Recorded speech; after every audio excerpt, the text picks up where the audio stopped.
नमस्कार सांग मैंने मु आसी जाइए आपण मानक पाखक देश विदेशर मुख्य खबर गुड़ी को नहीं आपण मैंने जदि एमती खबर जानापी चाहूँगी ताहले आम चैनल को सब्सक्राइब करी रखंतु और वीडियोटी शेष जाए देखंतु।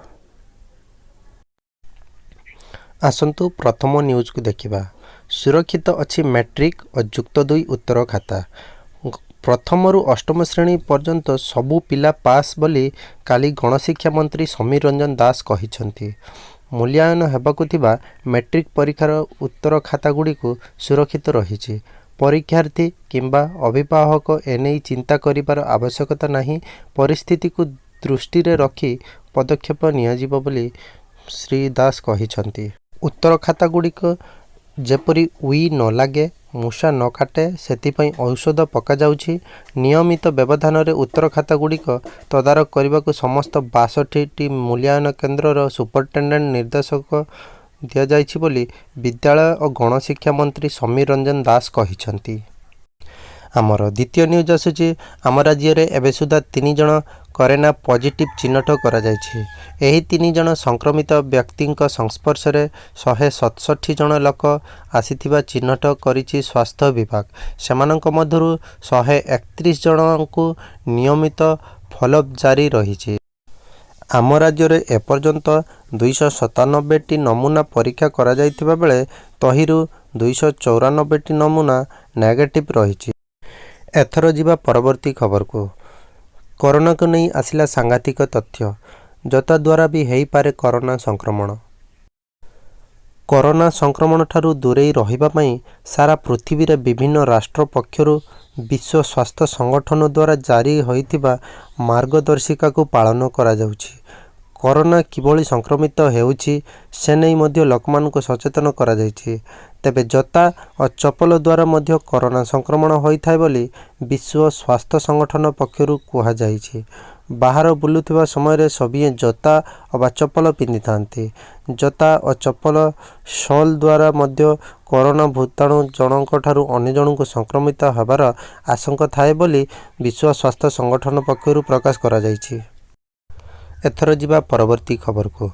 कोरोना तार आतंक सारा विश्व रे खेलाई रखिछि। भारत रे आक्रांत संख्या 1026 रे पहुंचिला। एही भूताणु अमेरिका रे 133,094 जन, इटाली रे 97,689 जन, चाइना रे 81,439 जन, स्पेन रे 78,719 जन, जर्मनी रे 60,659 जन, फ्रांस रे 40,174 जन, ईरान रे 38,309 जन, ब्रिटेन रे 19,522 जन और पाकिस्तान रे 1,524 जन को आक्रांत करिछि। एथर जीवा परवर्ती खबर को। एही महामारी कोरोना भूताणुर मुकाबिला लगी केतक शिल्पपति मध्य आर्थिक सहायता करिसेंती। जता टाटा 1500 कोटी टंका, जेएसडब्ल्यू 100 कोटी टंका, पेटीएम 500 कोटी टंका, फोनपे 100 कोटी टंका, आदानी 100 कोटी टंका, गोदरेज 50 कोटी टंका और कोटाक 50 कोटी टंका प्रदान करिसेंती। एथर जीवा परवर्ती खबर को। घर बाहुड़ा श्रमिक मानक सीमारेखा रखिबा पई राज्य सरकार को हाईकोर्ट निर्देश देइछि। सारा देश में लॉकडाउन घोषणा पर दादन श्रमिक माने एबे घर मुहा होइछंती। तेबे जानवाहन चलाचल बंद थिबरु सेमाने गमनागमन जनित असुविधार सम्मुखीन होइछंती। अन्यपटे एमाने बहु संख्यार गोटे जगार अन्य जगह को स्थानांतर हेउथिबारु कोरोना भूताणु संक्रमण व्यापीबा आशंका रही। एभली समय रविवार गुरुत्वपूर्ण राय शुणाइछंती हाईकोर्ट। घर बाहुड़ा श्रमिक मानकु सीमारे अटकाइबा पई पदक्षेप नेबाकु राज्य सरकार को कोर्ट निर्देश देइछंती। एथिसहित सीमा रे लोकमानक रहिबा, खाइबा और स्वास्थ्य सेवा जगाई देबाकु मध्ये निर्देशनामा उल्लेख करा जाइछि। एथर जीवा परवर्ती खबर को। 4 दिन रे प्रस्तुत है पोर्टेबल वेंटिलेटर। कोरोना भाइरस को प्रतिहत करने पाई सरकार विभिन्न शर्तामूलक पदक्षेप नहीं। वैज्ञानिक और गवेषक माने भाइरस कबलरू किभली मुक्ति मिलिबो से नहीं प्रचेष्टा जारी रखिछंती। कोविड-19 रे संक्रमित संख्या दिनक दिन बढ़ुथिबा बेले वेंटिलेटर आवश्यकता मध्ये बढ़ुछि। तेणु आईटी कानपुर छात्र माने निजक एही लड़ाई रे शामिल करी पोर्टेबल वेंटिलेटर ପ୍ରୋଭାଇଡର ପ୍ରସ୍ତୁତ କରିବାରେ ସଫଳ ହୋଇଛନ୍ତି।